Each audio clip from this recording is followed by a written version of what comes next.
마태복음 109번째 시간입니다. 제목은 논쟁할 것인가 믿을 것인가 입니다. 보통 사람이 공격을 당하면 공격하고 싶은 심리가 생겨나죠. 심지어 본인이 잘못했을 때조차도 공격을 당하면 그것이 부당하다고 생각을 하는 경향이 있습니다. 이것은 어떤 면에서는 자연스러운 것이고요. 어떤 면에서는 부자연스러운 거예요. 자연스럽다고 말하는 것은 그것이 본능이기 때문입니다. 동물의 세계를 한번 보십시오. 아무리 약한 동물이라도 공격을 당하면 가만히 있지 않죠. 맞서서 싸웁니다. 공격을 당하면 나 역시도 공격을 하고 싶은 심리가 생겨나는데 이것은 거의 본능적이라는 것이에요. 그래서 자연스러운 겁니다. 그런데 또한 부자연스러운 것이기도 해요. 왜냐하면 이 공격적인 본능은 죄로 인해서 발생한 본능이기 때문이에요. 하나님께서 사람을 창조하셨을 때는 이와 같은 공격적인 본능을 주지 않으셨습니다. 하나님은 화평의 하나님, 평안의 하나님이시고 하나님의 나라는 화평의 나라, 평안의 나라라고 해요. 당연히 최초의 동산 에덴도 그랬습니다. 그런데 이 공격 본능이 언제 처음 드러납니까? 아담과 하와가 범죄한 후에 바로 생겨나요. 아담이 하와를 공격합니다. 그리고 하와가 뱀을 공격하죠. 가인이 아벨을 공격하고 라멕이 소년들을 공격해요. 누군가에게 지지 않고 누군가를 찍어 누르고 싶은 본능은 죄로부터 발생한 자연스러운 본능이며 동시에 부자연스러운 본능이에요. 그러므로 참된 신앙, 진정으로 하나님을 믿는 참된 신앙은 우리를 이 공격적인 본능에서 건져내죠. 성경은 악을 악으로 갚지 말라고 합니다. 원수를 사랑하라고도 하고요. 분노하지 말고 적대하지 말고 미워하지 말라고 해요. 대신에 선을 베풀고 용서하고 할 수만 있다면 모든 사람들과 더불어 화목할 것을 명령하고 있죠. 한마디로 이야기해서 공격적으로 살지 말라는 뜻이에요. 평강을 전하며 살라는 뜻이기도 합니다. 사실 신앙이라는 것은 이 공격적인 본능으로부터 탈출하는 것으로 시작을 해요. 왜냐하면 진리는, 그리스도의 진리는 우리의 존재 전부를 공격하기 때문이죠. 우리의 인생 전체를 공격하기 때문이에요. 그래서 예수님이 이런 말씀을 하십니다. 마태복음 10장 34절에 보면 내가 세상에 화평을 주러 온 줄로 생각하지 말라. 화평이 아니요 검을 주러 왔노라. 무슨 뜻입니까? 이것은 그리스도의 진리가 매우 날카롭다는 뜻이에요. 또한 그리스도의 진리가 지금까지 우리가 살아왔던 모든 삶을 공격한다는 뜻이기도 해요. 예수님은 이 말씀을 하신 후에 또한 이런 말씀을 하시는데 이건 한번 찾아보죠. 마태복음 10장입니다. 35절부터 38절. 마태복음 10장 35절부터 38절이에요. 같이 한번 읽어보죠. 자, 시작. 내가 온 것은 사람이 그 아버지와 딸이 어머니와 며느리가 시어머니와 불화하게 하려 함이니 사람의 원수가 자기 집안 식구리라. 아버지나 어머니를 나보다 더 사랑하는 자는 내게 합당하지 아니하고 아들이나 딸을 나보다 더 사랑하는 자도 내게 합당하지 아니하며 또 자기 십자가를 지고 나를 따르지 아니하는 자도 내게 합당하지 아니하며. 이 말씀은요, 예수님 믿으면 실제로 가족 간에 불화가 생기고 그러므로 우리는 예수님을 믿는 즉시 가족을 버리고 교회에 헌신해야 한다, 이런 뜻이 아닙니다. 이 말씀이 의미하는 것은 그리스도의 복음이 우리의 삶 전부를 공격한다는 뜻이에요. 우리가 소중하게 여기던 것들, 우리가 익숙하게 받아들이던 것들, 우리가 편안하게 생각했던 것들을 그리스도의 복음이 공격한다는 뜻이에요. 그래서 그리스도의 복음을 진지하게 받아들인 사람은 누구든지 삶의 변화가 있을 수밖에 없는 거예요. 여기서 복음을 진지하게 받아들인다, 무슨 뜻입니까? 믿는다는 뜻이죠. 그리스도의 복음을 믿는 사람은 이 복음이 공격하는 우리 삶 전부를 들고 돌이킵니다. 이게 뭐죠? 회개예요. 회심이에요. 잘못됐다, 문제가 있다, 틀렸다, 라는 그리스도의 진리의 공격을 받고 그것을 인정하고 돌이키는 삶, 그것이 참된 신자의 삶이에요. 그런 의미에서 신앙은 죄로부터 발생한 공격적인 본능을 거부하고 진리의 공격을 기꺼이 받아들이는 것에서 출발하는 것이죠. 이 교훈은 정말 중요합니다. 신앙은 진리의 공격을 방어하지 않고 혹은 맞받아치지 않고 받아들이는 것에서 출발한다.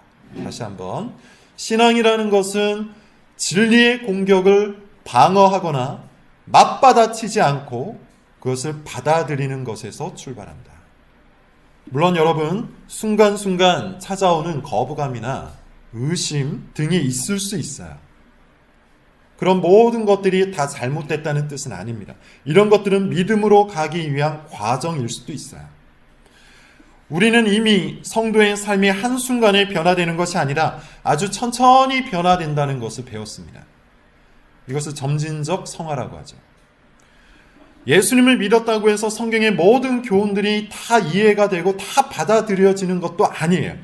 두 가지 이유 때문인데, 첫째는 여전히 우리에게 남겨져 있는 죄 때문에 그렇죠. 죄는 지금도 우리 안에 공격적인 본능을 계속해서 만들어냅니다. 그래서 말씀에 대한 거부감을 일으키죠. 둘째는 무지하기 때문이에요. 참된 신자도 여전히 학생일 뿐입니다.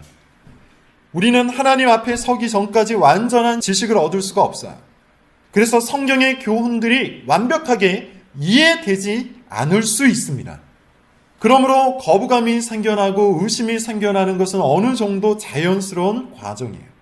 그런데 그럴 때 신앙으로 이 모든 것들을 대처해야 하는데 가장 좋은 방법은 기도하는 겁니다. 죄가 만들어내는 공격적인 본능을 제거해달라고 기도해야 돼요. 또한 무지로 인해서 이해되지 않는 교훈을 믿음으로 순종할 수 있도록 우리의 심령을 변화시켜달라고 기도해야 돼요. 거부감과 의심에서 벗어날 수 있는 또 다른 방법은 교회와 상의를 하는 것이죠. 정확히 말하면 목사와 상담을 하는 겁니다. 만약에 누군가가 성경의 교훈 앞에서 거부감이 생기고 의심이 생겼는데 그것을 하나님 앞에 나아가서 기도를 하고 교회 앞에 상담을 한다면 사실 큰 문제가 없는 겁니다. 오히려 거부감과 의심이 믿음의 디딤돌이 될 수 있는 거예요. 그런데 만약에 누군가가 성경의 교훈 앞에서 공격적인 본능만 계속해서 더해지고 있다면 문제가 될 수가 있어요. 보통은 이 공격적인 본능을 성경을 가르치는 사람, 설교를 하는 사람에게 가장 먼저 드러냅니다. 넌 얼마나 잘났냐? 넌 잘못한 게 없냐? 네가 세상을 아냐? 네가 나를 알며 얼마나 안다고 그딴 소리냐? 이런 생각을 하는 것이죠. 물론 직접적으로 말을 하진 않습니다. 하지만 마음속에 이런 생각을 품고는 귀를 틀어막는 거예요. 그리고는 자기 멋대로 사는 것이죠. 오히려 권면을 받은 그 교훈 반대로 행동하면서 은근슬쩍 공격을 하는 거예요. 만약에 이처럼 마음속에 심한 거부감과 적대감과 불신이 싹 트고 있다면 아주 위험한 상황입니다. 진리의 공격에 항복하지 않고 도리어 그 진리와 맞서 싸우고 있는 거예요. 이것은 위선자들의 아주 전형적인 모습입니다. 우리는 지금 예루살렘 성전을 공격하시는 예수님을 만나보고 있죠. 예루살렘 성전은 위선의 상징입니다. 지금까지 예수님은 제사장과 장로들 앞에서 그들의 위선을 마구마구 공격하셨어요. 다 틀렸다고 공격하셨어요. 이스라엘 역사까지 끌고 오셔서 그 전부를 공격하셨죠. 자기네 인생 전부, 자기네 역사 전부, 자기네 존재 전부를 공격당했다는 겁니다. 예수님께서 이와 같이 위선자들, 이 제사장과 장로들을 공격하신 이유는 아주 명확해요. 항복하라는 거예요. 항복하고 돌이키라는 거예요. 돌이켜서 그리스도의 진리를 받으라는 겁니다. 그러면 진짜 인생을 살게 될 것이고 진짜 생명을 얻게 될 것이고 진짜 복을 누리게 될 것이라고 약속하고 계신 거예요. 하지만 안타깝게도 예루살렘은 그렇게 반응하지 않았습니다. 예수님이 비유를 말씀하고 계실 때 수많은 사람들이 몰려들었어요. 그 중에는 바리새인도 있었고 사두개인도 있었습니다. 마태복음을 시작할 때 이 두 파에 대해서 한번 말씀을 드린 적이 있을 겁니다. 다시 간단히 말하면 일종의 진보, 일종의 보수 정당이라고 했어요. 바리새인은 진보 쪽입니다. 바리새인은 평민이었고 반로마적이었으며 성경 해석에 있어서 아주 진취적이었어요. 반면에 사두개파는 보수적이었죠. 구약 성경 중에 모세오경, 소위 말하는 토라만 성경으로 인정할 만큼 굉장히 경직된 신앙을 가지고 있었습니다. 귀족이었고요. 친로마적이었으며 성경 해석도 아주 보수적이었어요. 그래서 원래는 이 두 파가 서로 적대적이었습니다. 사사건건 부딪히는 처음부터 끝까지 맞는 게 하나도 없는 원수지간이었는데 이 둘의 공통점이 딱 하나 있었어요. 둘 다 위선적이었습니다. 열매가 없었어요. 겉만 화려했고 입만 살았습니다. 당연히 예수님을 믿지 않았죠. 예수님의 교훈이 껄끄러웠고 거부감이 생겨났어요. 싫었습니다. 자기네들을 공격하는 예수님 앞에서 이 두 파가 이제 똘똘 뭉치는데 먼저 바리새파가 나서죠.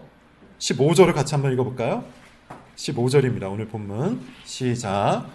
예, 바리새인들이 가서 어떻게 서로 영광을 취하는 위선자들이 모였습니다. 바리새인들이 모였어요. 위선자들이 모이면 선한 것이 나올 수가 없다고 했죠. 위선자들은 서로가 서로를 높여서 결국에는 자기 만족을 추구하는 것이 목표이기 때문에 위선자들의 모임에서는 절대로 선한 것이 나올 수가 없어요. 아니나 다를까 이 바리새인들은 예수님의 외침에 공격으로 맞섭니다. 말쟁이였던 바리새인들은 예수님이 말을 너무 잘한다고 생각을 했던 것 같아요. 말만 있고 열매가 없는 아마도 자기네들과 비슷한 부류라고 생각을 했던 것 같아요.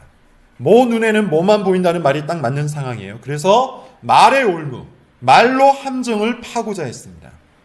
제법 교묘한 함정이었는데 16, 17절을 같이 한번 읽어봅시다. 16, 17절 시작.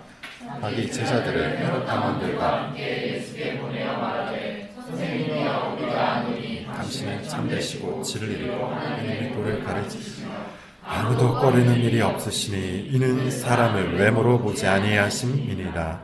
그러면 당신의 생각은 어떠한지 우리에게 이르소서. 가이사에게 세금을 바치는 것이 옳으니까 옳지 아니하니까. 바리새인들이 제자들을 보냅니다. 제자도 당연히 바리새파였겠죠. 헤롯 당원과 함께 보내요. 이유가 있습니다. 그 이유는 잠시 후에 보겠고요. 16절을 보면 이들이 왜 위선자인지가 아주 잘 드러나죠. 16절을 한번 보세요. 이들은 자기네들의 진짜 목적을 숨긴 채 아주 화려한 말로 칭찬을 해요. 당신은 참되시고 진리로 하나님의 도를 가르치시며 아무도 꺼리는 일이 없으시니 이는 사람을 외모로 보지 아니하심이니이다. 진심이 아니죠. 이것이 위선자들의 어법이에요. 속으로는 딴 생각을 하면서 말로 상대를 띄워주는 거예요. 상대를 높여서 내가 원하는 바를 취하는 것, 이것이 위선자들이 살아가는 삶의 방식이라고 했어요. 그런데 이들이 진짜로 묻고 싶은 것은 따로 있었죠. 17절입니다. 아주 교묘한 함정이에요. 가이사에게 세금을 바치는 것이 옳습니까? 옳지 않습니까?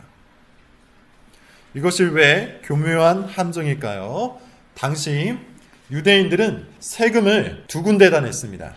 예루살렘 성전에 내는 종교세가 있었고 로마 정부에 내는 인두세가 있었어요. 인두세라는 것은 사람의 머리로 계산해서 사람당 내는 세금을 이야기해요. 이 세금이 꽤나 무거운 짐이었습니다. 그래서 유대인들은 모두 분노를 하고 있었죠. 게다가 로마에 내야 되는 세금이었기 때문에 로마 화폐, 곧 로마 황제가 새겨져 있는 돈으로 내야 했어요. 근데 유대인들은 이것을 일종의 우상이라고 여겼습니다. 아무튼 로마 황제에게 내는 이 세금 문제는 당시 유대인들에게 굉장히 민감한 문제였어요. 만약에 예수님이 가이사에게 내는 이 세금이 옳다라고 하면 아마도 백성들의 신망을 한 방에 잃어버렸을 겁니다. 반면에 옳지 않다고 하면 로마 정부에 대한 반역이 되는 것이죠. 그러면 즉시 같이 왔던 헤롯의 관원들이 예수님을 체포하려고 했던 거예요. 예수님이 위기에 빠진 겁니다. 그러나 예수님은 단순한 랍비가 아니에요. 하나님의 지혜 그 자체가 되셔서 이렇게 반박을 하십니다. 18절부터 21절을 같이 읽어봅시다. 18절에서 21절 시작. 예수께서 그들의 악함을 고치고 이르시되 외식하는 자들아 어찌하여 나를 시험하느냐. 세금 낼 돈을 내게 보이라 하시니 데나리온 하나를 가져왔거늘 예수께서 말씀하시되 이 형상과 이 글이 누구의 것이냐. 이르되 가이사의 것이니이다. 이에 이르시되 그런즉 가이사의 것은 가이사에게 하나님의 것은 하나님께 바치라 하시니. 예수님은 이 외식하는 자들, 위선자들이죠. 외식하는 자들이 시험을 하려고 이 질문을 던졌다는 사실을 이미 알고 계셨어요. 그리고는 세금 낼 돈을 가져오라고 하시죠. 거기에는 로마 황제의 형상이 새겨져 있는 데나니온이라는 화폐였어요. 사실 여기서부터 이미 바리새인들이 진 건데요. 지금 이 대화가 어디에서 이루어지고 있죠? 예루살렘 성전에서 이루어지고 있어요. 그런데 바리새인들이 예루살렘 성전에 무엇을 갖고 들어온 겁니까? 로마 화폐를 갖고 들어온 거예요. 이 자체를 우상으로 여겼던 백성들에게 충분히 지적을 받을 수 있는 상황이 만들어진 겁니다. 바리새인들이 오히려 함정에 빠진 것이죠. 그리고 예수님은 아주 간단히 말씀하세요. 로마 황제가 그려진 이 돈, 로마 황제에게 주어라. 반면 하나님의 것이 있다면 하나님께 드려라. 일반적으로 이 말씀은 정부와 교회를 분리시키는 말씀으로 많이 알려져 있어요. 충분히 그런 의도가 있습니다.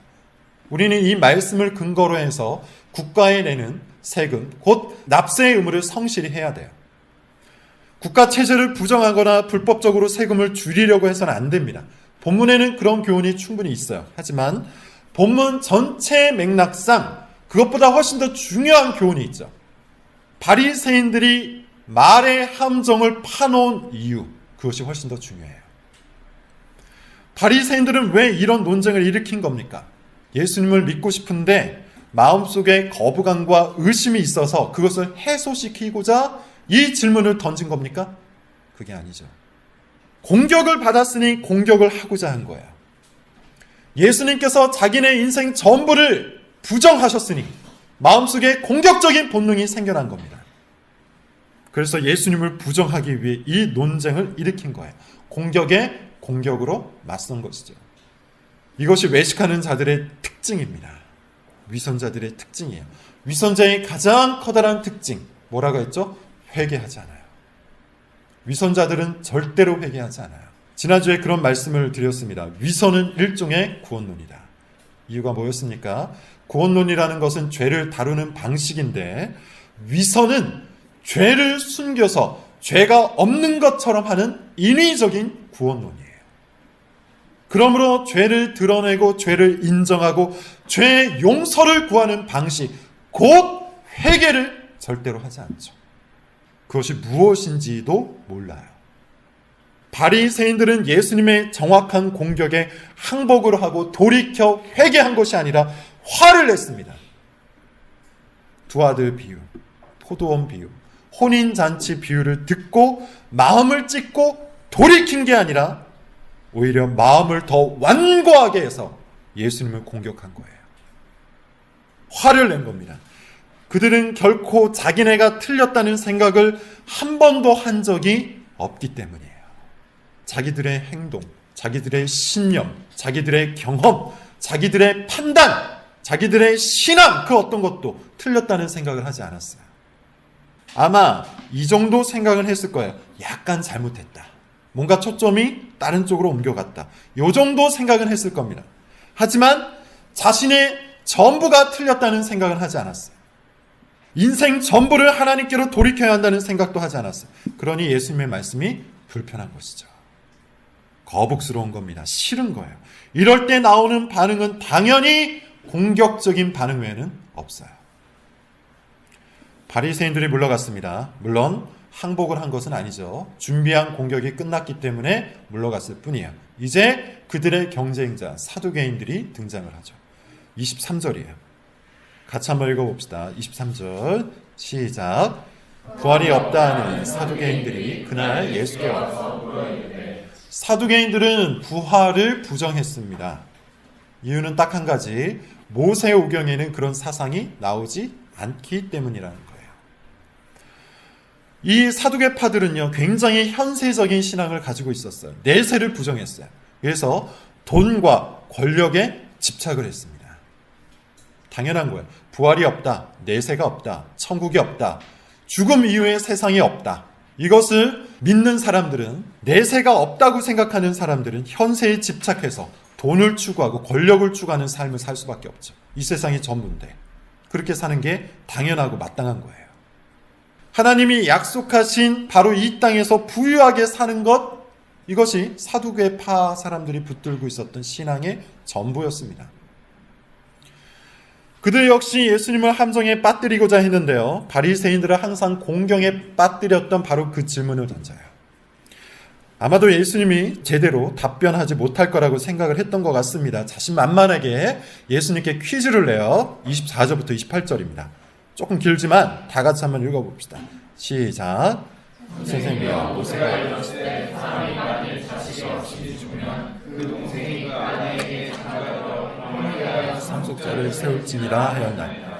우리 중에 7형제가 있는데 마지가 장가들었다가 죽어 상속자가 없으며 그 아들을 그는 물려주고 그 둘째와 셋째로 7째까지 그렇게 하다가 최후에 그 여자도 죽었나이다.